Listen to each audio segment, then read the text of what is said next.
The Lake Dallas community is still reeling after a powerful explosion destroyed a home last week. For the first time since that explosion, we are hearing from a neighbor who pulled a woman from the home that exploded, and he just got back to his own home today. A city council member set up a lawn chair to talk to the community after tonight's city council meeting was canceled. Fox 4's Amelia Jones live in Lake Dallas. Amelia. Heather, Casey, as you mentioned, the man who rescued his neighbor was finally able to come back home today. He still has some anxiety after what he experienced. He also has a lot of the same questions and frustrations as his neighbors. And while there was no city council meeting tonight, one city council member created his own public comment.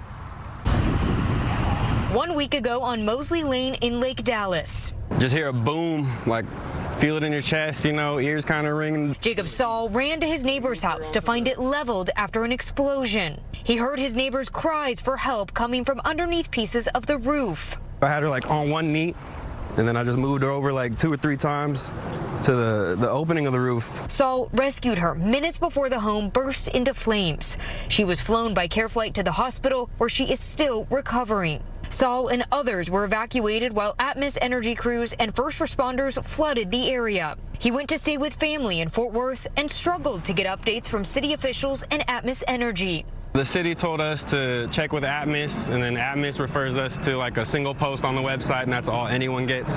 On Thursday, Saul was finally able to come back home, but he still has lingering questions and frustrations about the situation. It should have never happened. Like, she should have never been in that situation. The house shouldn't have blown up. And he's not alone. Fox 4 spoke to multiple people who shared the same frustration with the lack of answers. According to a lawsuit filed by the woman who was hurt, natural gas caused the explosion. But that has not been confirmed by Atmos, the city, or the Railroad Commission, which is leading the investigation. Thursday's city council meeting was canceled, but council member Randy Evans held an informal public conversation with members of the community. Trying to just give the citizens that avenue to have somebody to sit down and actually listen, because I'm not getting any answers. They're not getting any answers. We will eventually. Evans says the city council members have been informed with the same limited information being released to the public. A few people did show up, and Evans did what he set out to do. Listen. That's that first step that'll help us as a city. Really will.